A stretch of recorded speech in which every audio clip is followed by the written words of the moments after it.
अंधार रिपोर्टरच्या या भागामध्ये आपल्या सगळ्यांचं स्वागत। बातमी आहे हिंगोलीतून।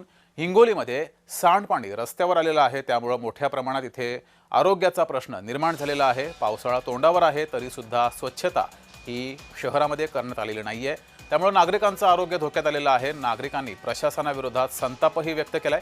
हिंगोली जिल्ह्यातील 3 नगरपालिका आणि 2 नगरपंचायतींमध्ये स्वच्छतेचा प्रश्न हा पुन्हा एकदा ऐरणीवर आलाय। स्वच्छता, पाणी पुरवठा आणि दिवाबत्ती ही स्थानिक स्वराज्य संस्थांची प्रमुख जबाबदारी मानली जाते। मात्र जिल्ह्यातील नगरपालिका आणि नगरपंचायतींच्या हद्दीत अनेक भागांमध्ये स्वच्छतेचा बोजवारा उडालाय। मुख्य बाजारपेठांसह विविध वसाहतींमधील नाले, या नाल्यांमध्ये गाळ आहे, कचऱ्याने तुंबलेले आहेत, त्यामुळे सांडपाणी रस्त्यावर येते। दुर्गंधीचा त्रास इथल्या नागरिकांना होतोय, त्यामुळे इथल्या नागरिकांच्या आरोग्याचा प्रश्न ऐरणीवर आलाय। नागरिकांनी याबाबत संताप व्यक्त केलाय। पालिका प्रशासनावरती हा संताप व्यक्त करण्यात आलाय। काय नेमकी समस्या आहे, इथला आढावा घेतलाय आमचे प्रतिनिधी श्रीधर वाळवंटे यांनी। पाहूयात। राज्यभरामध्ये मान्सूनपूर्व पावसाला मागील 8 दिवसापासून सुरुवात झाली आहे आणि आज अनुषंगाने जे आहे ते हिंगोली जिल्ह्यातल्या 3 नगर परिषदा आणि 2 नगरपंचायत आहेत आणि याच परिस्थितीमध्ये जे आहे ते नाली असतील, अनेक गटार असतील, यामध्ये जे आहे ते पाणी तुंबत असल्यामुळं तेच घाण पाणी रस्त्यावर येत आहे। आणि मी उभा आहे हिंगोलीच्या वसमत शहरातील नगर परिसरामध्ये। या नगर परिषदेच्या अंतर्गत जे काही नाल्या असतील, गटार असतील ते स्वच्छ करावं, जेणेकरून घाण पाणी पावसाळ्याचं त्या नाल्यामध्ये जाऊन आणि तेच घाण पाणी रस्त्यावर येतं आणि त्या दुर्गंधीचा नागरिकांना मोठा नाहक त्रास सहन करावा लागत आहे। म्हणून या शहरामध्ये जे आहे ते धूर फवारणी असेल, जे काही नाले साफसफाई असेल, कचऱ्यांची विल्हेवाट असेल, या सर्व बाबी या ठिकाणी पावसाळा सुरुवात होण्या अगोदर नगर परिषदेने करायला पाहिजे असं देखील या नागरिकांकडून बोलल्या जात आहे। परंतु नगर परिषद प्रशासनाच्या वतीनं ठोस उपाययोजना कुठेतरी केलेली दिसत नाहीये आणि म्हणून संतप्त नागरिकांनी या ठिकाणी मागणी केलेली आहे की पावसाळा सुरुवात होण्या अगोदर सर्व कामे व्यवस्थित झाली पाहिजे, जेणेकरून कोणताही पूर येऊ नये आणि घाण पाणी रस्त्यावर येऊ नये, जेणेकरून वयोवृद्ध नागरिक असतील, महिला असेल, युवा वर्ग असेल, बालक असतील, यांना रोगराईपासून दूर करण्यासाठी ज्या उपाययोजना नगर परिषदेने करायला पाहिजे त्या तात्काळ कराव्यात अशी देखील मागणी या ठिकाणी करण्यात आलेली आहे। श्रीधर वाळवंटे, जय महाराष्ट्र न्यूज, हिंगोली।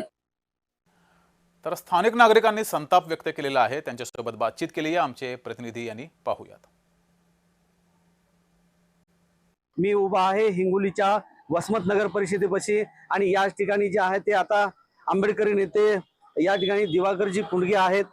सर, तुम्ही मला सांगा, पावसाळा सुरुवात होण्या अगोदर नगर परिषदेने कोणती उपाययोजना करायला पाहिजे, काय सांगाल?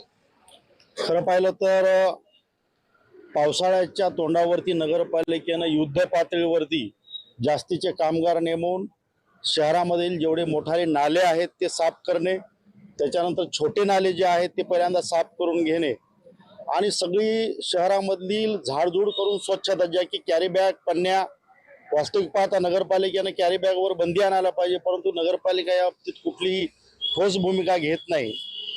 ह्या सगळ्या उपाययोजना नगरपालिकेनं एक्स्ट्राचा कर्मचारी वर्ग नेमून करायला पाहिजे, परंतु नगरपालिका टक्केवारीमध्ये मग्न असल्यामुळं या कामाकडे लक्ष देणं त्यांच्याकडे वेळ नाही। आता आपण बघतो की सध्या आता आम्ही जर बघितलं तर वसमत शहरामध्ये नगरसेवकच दिसून येत नाहीत। या 2-3 दिवसापासून नगरसेवक कुठं सहलीला गेले काही पता नाही। नक्कीच या ठिकाणची नागरिका जे आहे ते नगरपालिकेच्या वतीनं परेशान आहेत आणि म्हणून आपल्यासोबत या ठिकाणी युवा नेते आकाश दातार आहेत। काय सांगाल, कशी परिस्थिती आहे? सर्वप्रथम आपल्या माध्यमातून मी वसमत नगर परिषद यांचा जाहीर निषेध करतो। नगर परिषदेचे कामे फक्त कागदावरच आहेत, कुठल्याही प्रकारची सुविधा म्हणजे नाही, स्वच्छता नाही, साफसफाई नाही, काहीच नाही। तुम्ही आज समजा मार्केटला फिरा, एवढं मोठं हळदीचं मार्केट आहे वसमत शहरामध्ये, तिकडे फिरा, सगळीकडे म्हणजे असं सर्व पूर्ण घाणच घाण, फक्त भिंती रंगवल्यात नगरपालिकेनं। हा उपजिल्हा आहे, इथं अशी परिस्थिती आहे तर जिल्ह्यामध्ये अशीच परिस्थिती आहे असं माझं वैयक्तिक मत आहे। कारण सगळ्याची गेंड्याची चमडी प्रशासनाची सारखीच राहते, म्हणजे जे बोलल फक्त तेच समजा त्यांना ते विरोधक वाटते। पण ते का बोलतोय समोरचा माणूस याचा प्रशासनाने विचार करायला पाहिजे ना. दवाखानेच भरायचेत का? काय बोलून काय फायदा नाही. श्रीधर वाळवंटे, जय महाराष्ट्र न्यूज, वसमत, हिंगोली. आपल्यासोबत सामाजिक कार्यकर्ते गजानन कावरखे हे जोडलेले आहेत. गजाननजी, आपलं जय महाराष्ट्रमध्ये स्वागत. मे महिन्यामध्येच ही समस्या निर्माण झालेली आहे, सांडपाणी रस्त्यावर येते. का नेमकी ही समस्या निर्माण झाली आहे? नाही, मुळातच या हिंगोली जिल्ह्यामध्ये 2 नगरपंचायत आणि 3 महानगरपालिका आहे. त्यामध्ये औंढा आणि शेनगाव हे नगरपंचायत आहे. हिंगोली, कळमनुरी आणि वसमत मध्ये त्या ठिकाणी नगरपालिका आहे. खऱ्या अर्थानं स्वच्छता, पाणी पुरवठा आणि दिवाबत्ती हे प्रामुख्याने या स्थानिक स्वराज्य संस्थेचे कामं आहेत. परंतु या हद्दीमध्ये या सगळ्या स्वच्छतेचा बोजबारा उडालेला या ठिकाणी दिसत आहे. खऱ्या अर्थानं ज्यांच्याकडे सत्ता दिलेली आहे ते सत्तेमध्ये मशगूल आहेत. त्यांना जनसामान्यांचं, नागरिकांचं, शेतकऱ्यांचं जीवनमानाचं काही देणं घेणं उरलेलं नाही. खऱ्या अर्थानं पावसाळ्यापूर्वी ह्या सगळ्या गोष्टी त्यांनी करायला पाहिजे. अर्थातच दिवाबत्ती असू द्या, स्वच्छतेचे कामं असू द्या, नाली सफाई असू द्या, या सर्व कामाकडे त्यांनी लक्ष देणं गरजेचं आहे. जे मात्र गजाननजी, या सर्व समस्या आहेत, रस्त्यावर सांडपाणी आहे, कचरा मोठ्या प्रमाणात साचलेला आहे, या संदर्भात तुम्ही प्रशासनाकडे काही पाठपुरावा केलेला आहे? त्यांचं नेमकं म्हणणं काय? नाही, निश्चितच यापूर्वी आपण वारंवार त्यांना आंदोलन त्या ठिकाणी आपण निवेदनं दिलेली आहे, त्यांचं लक्ष वेधण्याचं काम केलेलं आहे. परंतु त्या ठिकाणाचे प्रशासनाचे जे काही अधिकारी असतील ते कुठेतरी यामध्ये अपयशी होताना दिसत आहेत.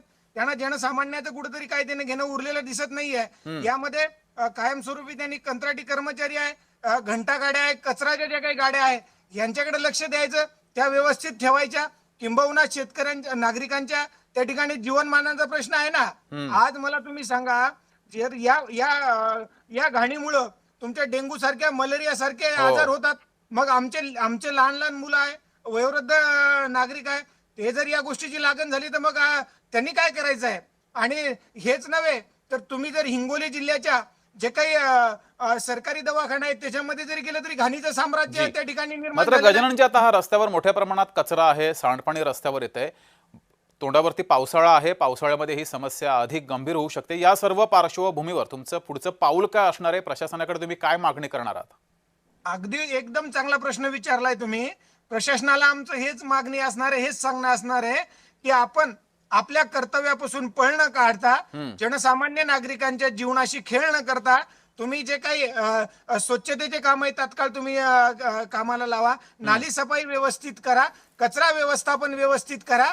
अन्यथा आमच्या जे काय आम्ही शेतकरी संघटनेमध्ये काम करतो, क्रांतिकारी शेतकरी संघटनेच्या वतीनं त्या ठिकाणी तुम्हाला लक्षवेधी आंदोलन करून तुम्हाला त्या ठिकाणी धारेवर धरण्याचं काम आम्ही करू. आणि जनसामान्य नागरिकांच्या जीवाशी खेळ आम्ही खेळू देणार नाही, एवढं मात्र निश्चित आहे. ठीक आहे गजाननजी, ही समस्या सुटण्यासाठी जय महाराष्ट्र सुद्धा पाठपुरावा करेल. धन्यवाद, तुम्ही वेळ दिलात आणि आमच्यासोबत संवाद साधलात त्याबद्दल.